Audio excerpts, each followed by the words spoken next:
Ketika Lazarus jatuh sakit, kedua perempuan itu pun mengirim kabar kepada Yesus.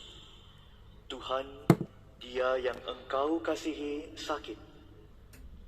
Mendengar kabar itu, Yesus berkata, penyakit itu tidak akan membawa kematian, tetapi akan menyatakan kemuliaan Allah, supaya melalui penyakit itu Putra Allah dimuliakan.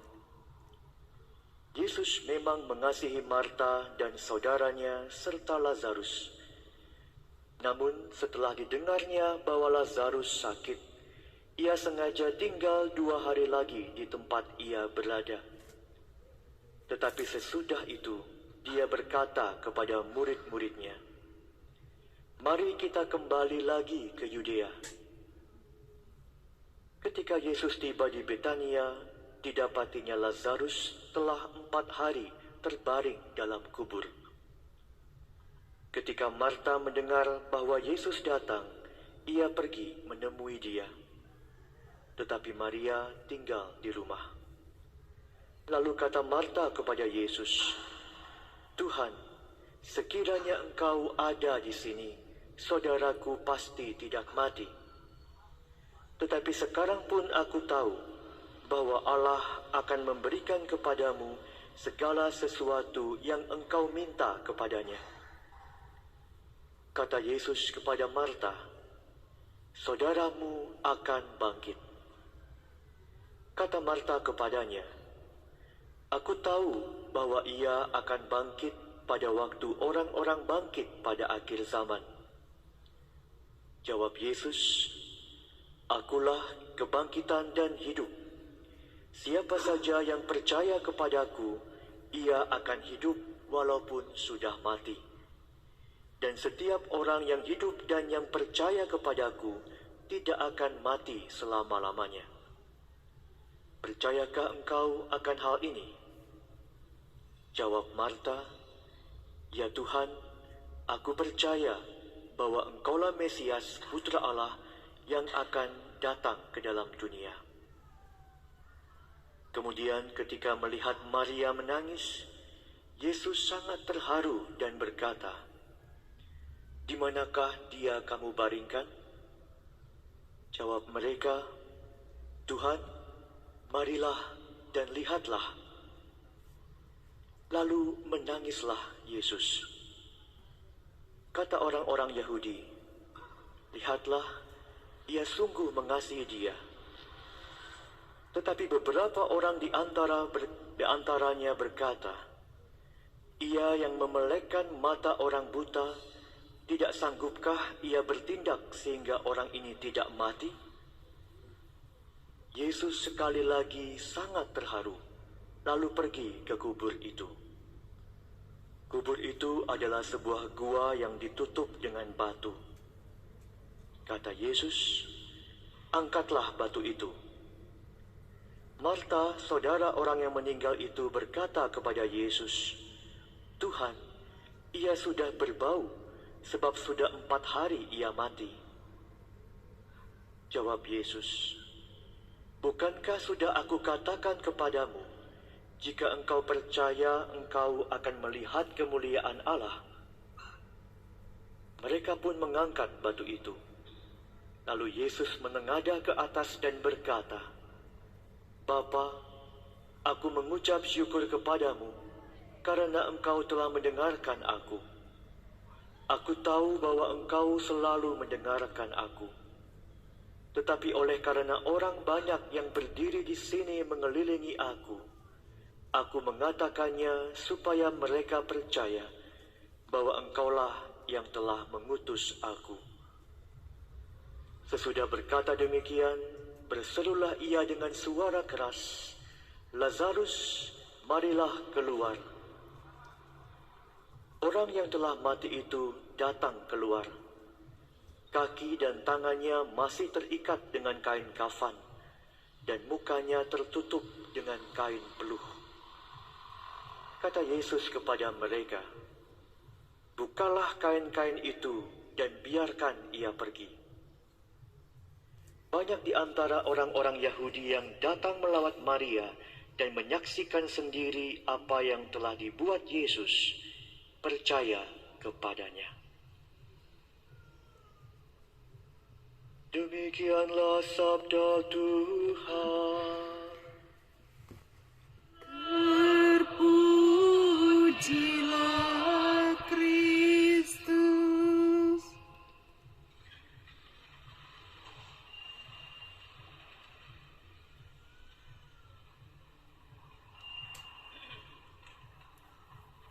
Ada yang menarik dari survei International World Happiness Report beberapa minggu yang lalu yang menempatkan negara Finlandia sebagai negara paling bahagia di dunia. Gelar ini ternyata sudah ke-6 kalinya diraih oleh Finlandia secara berturut-turut. Tentu ada faktor eksternal yang membuat mereka bahagia, seperti kebijakan pemerintah di bidang ekonomi, pendidikan, juga kesehatan yang dinilai sangat baik. Tapi selain semua faktor eksternal ini, ada beberapa faktor lain dari dalam diri warganya sendiri yang membuat mereka bahagia, seperti yang ditulis oleh jurnalis CNN berdasarkan kebiasaan dan tradisi warga Finlandia sendiri. Disebutkan dalam artikel ini, ada 5 faktor yang diduga menjadi resep kebahagiaan mereka. Dan di antara 5 yang ditulis dalam artikel ini, ada satu faktor yang menurut saya menarik untuk kita perhatikan, yaitu hidup dengan santai. Faktor hidup dengan santai ini dikaitkan dengan artikel di Helsinki Times yang menyebut orang Finlandia lebih senang berdamai dengan diri sendiri. Mereka lebih fokus pada kerjasama, bukan persaingan. Sikap inilah yang mungkin aneh sekarang ini, ketika kita semakin dipenuhi dengan kesibukan dan persaingan, seakan-akan martabat manusia hanya dinilai dari pekerjaannya, apa yang dimilikinya, atau prestasi yang dicapainya. Persaingan inilah yang kadang membuat kita lelah, burn out, dan merasa putus asa dengan pencapaian hidup kita yang kadang tidak memuaskan dan bahkan gagal. Situasi gelap inilah yang berpotensi membawa kita ke dalam godaan dosa untuk meraih semuanya ini dengan cara yang salah dan membuat kita semakin terpuruk dan jauh dari damai sejahtera. Banyak orang akhirnya menjadi frustasi, kecewa, dan tidak puas dengan hidupnya sendiri. Matt Haig dalam bukunya yang berjudul Reason to Stay Alive menulis, salah satu gejala utama depresi adalah tidak adanya harapan atau masa depan.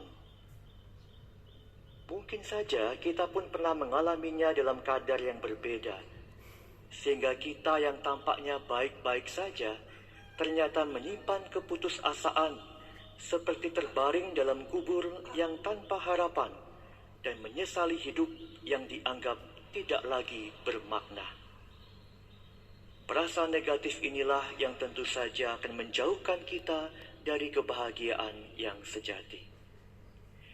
Situasi gelap seperti inilah yang juga menjadi latar belakang dari nubuat Yeskiel dalam bacaan pertama, ketika bangsa Israel kehilangan harapan dan makna hidupnya setelah mengalami pembuangan.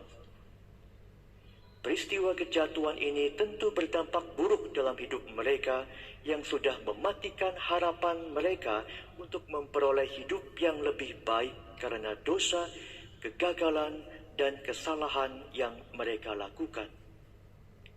Situasi gelap ini kita temukan pada ayat sebelumnya dari perikop yang kita dengar tadi yang berbunyi, hidup mereka seperti tulang-tulang kering dan pengharapan mereka sudah hilang.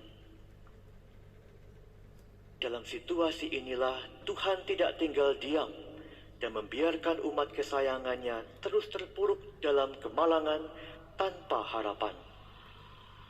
Kepada umat Israel, Allah tadi bersabda, Aku akan membuka kubur-kuburmu dan membangkitkan membangkitkan kamu dari dalamnya.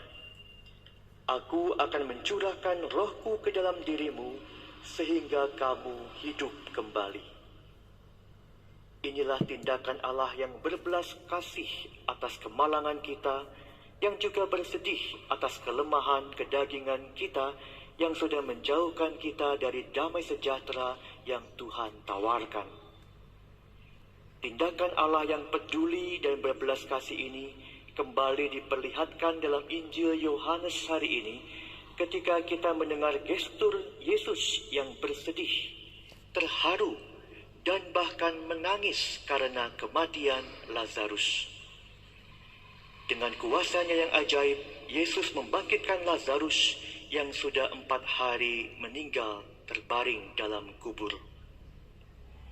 Mujizat ini adalah wujud kepedulian Tuhan yang tidak menghendaki kematian manusia dan menjadi tanda kuasanya yang ajaib untuk membawa kita kembali kepada kehidupan.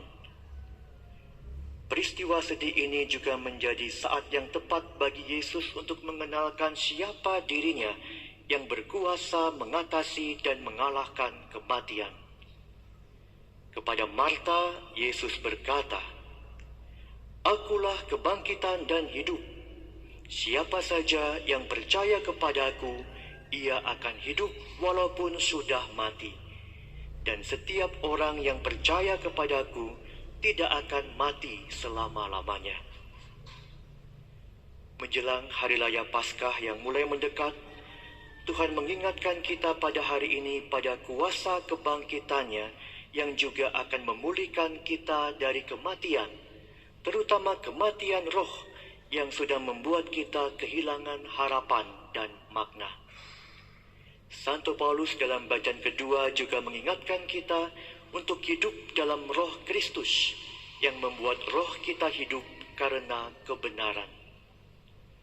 Roh kebenaran inilah yang memampukan kita untuk bangkit kembali dari segala kelemahan kita dan mengambil makna dari setiap peristiwa hidup yang kita alami.